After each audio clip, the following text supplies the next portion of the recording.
Welcome back. In the previous video, we started discussing day in the life of a Scrum Master.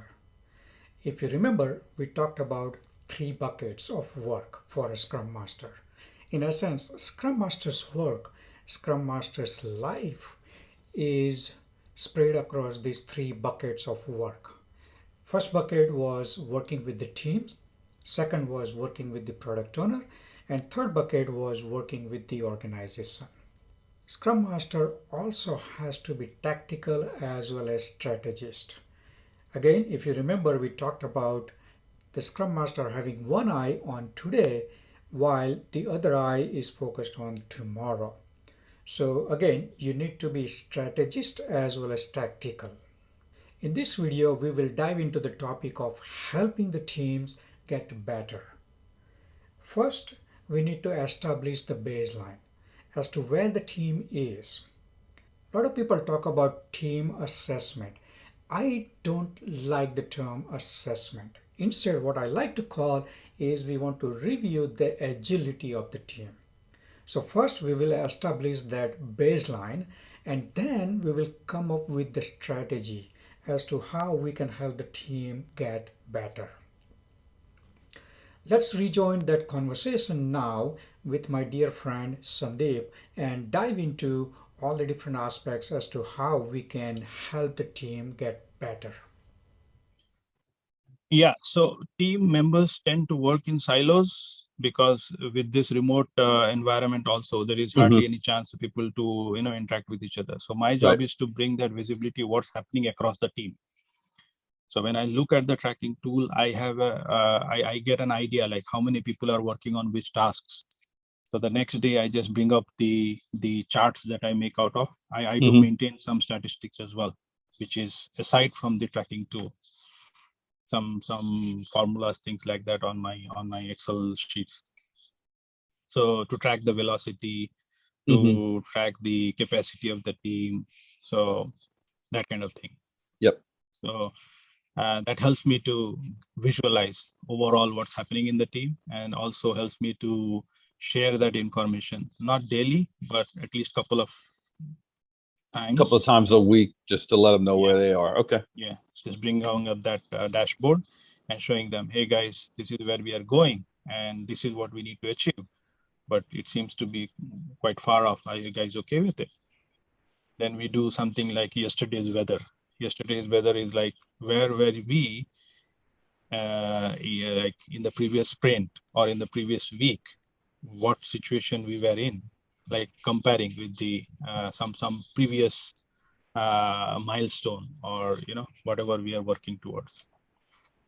So that gives an idea about the team, and that information is really appreciated because that is where people get to see an overall view what's going on in the team.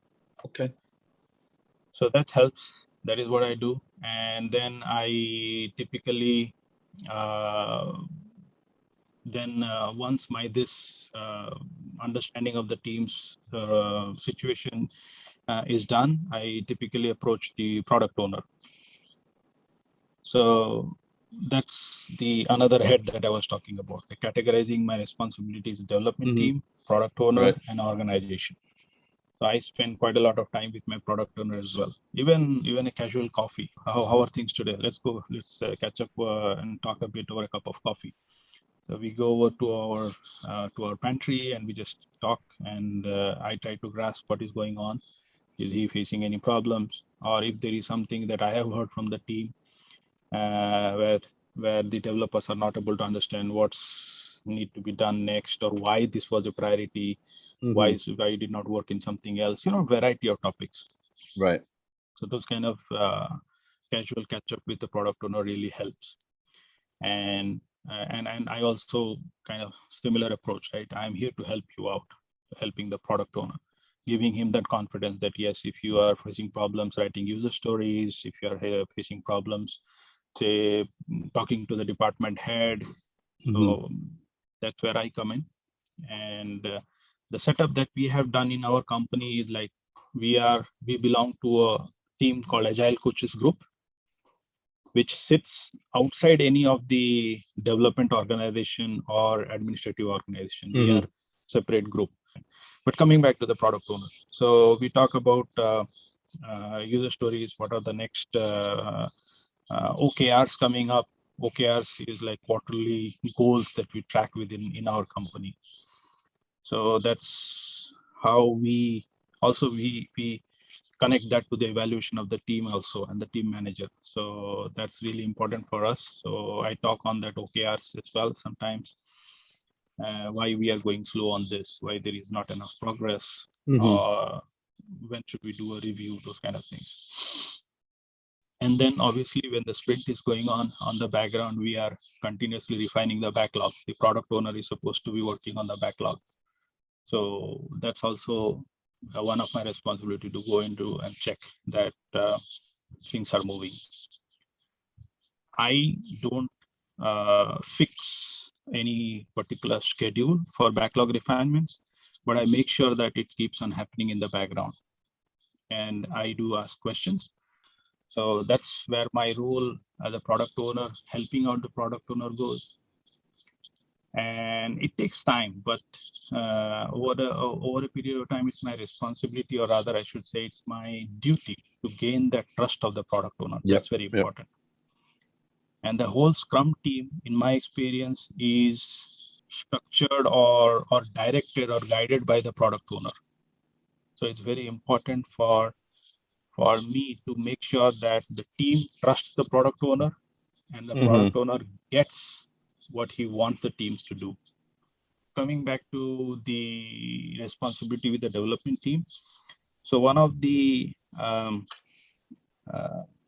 important responsibility of the Scrum Master, at least in our organization, is to keep continuous track of the health check of the team. When I say health check, meaning we have a certain set of questions. If you look into the Spotify way of working, if you do some YouTube search or Google search, you'll get to know what kind of parameters are checked to check the health of to track the health of the team. So I do this quarterly health checks. So we usually, our cadence is every 6 weeks. Every 6 weeks, like 1.5 months, there should be a health check of the team. That's our milestone. So every Scrum Master working with the team should be able to show the results of the health check.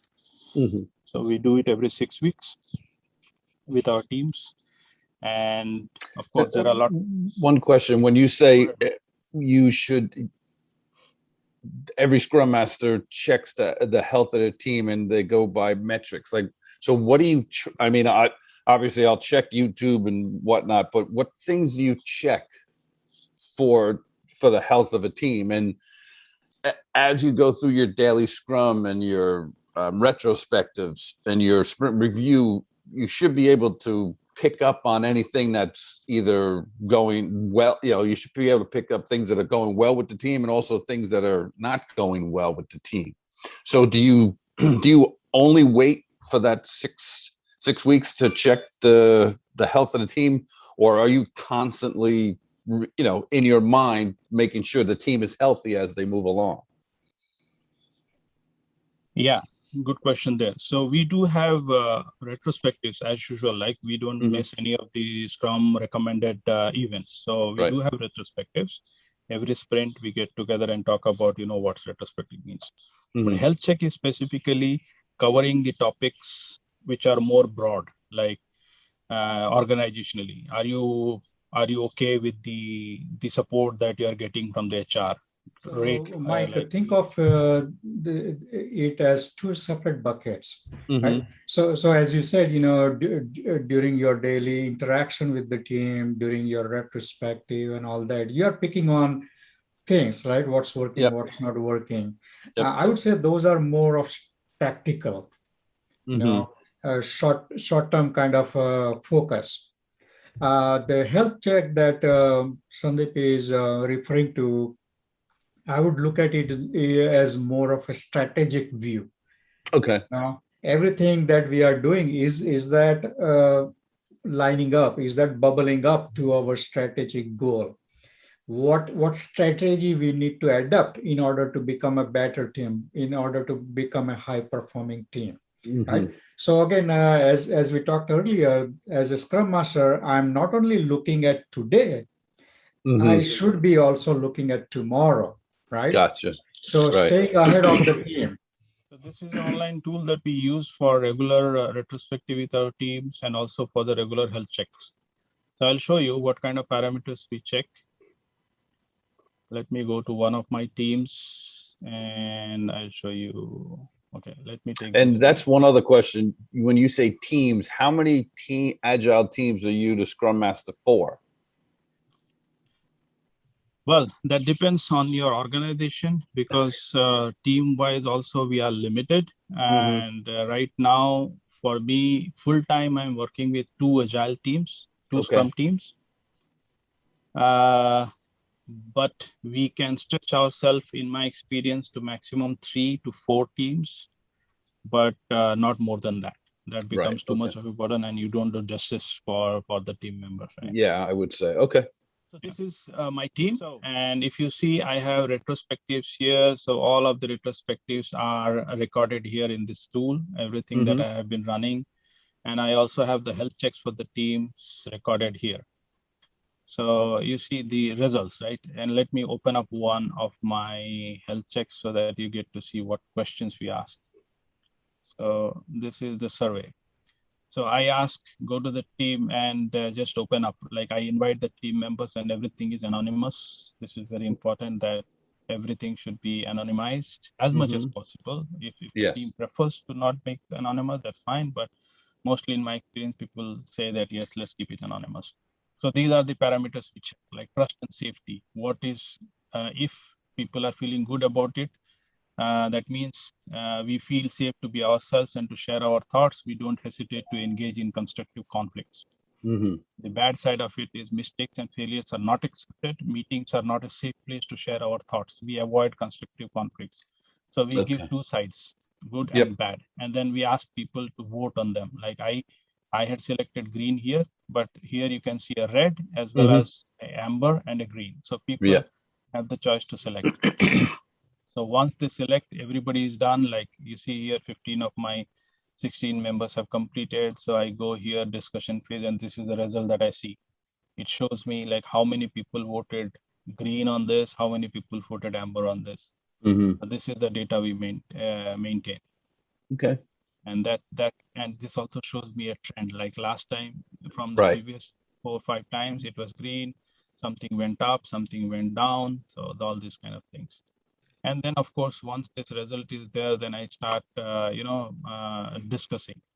Like I open up, I start presenting, and each of the items come up, and then we talk about, okay, 14 people turned green, so maybe nothing much to discuss here. But anyone who has voted amber, do you have any comments?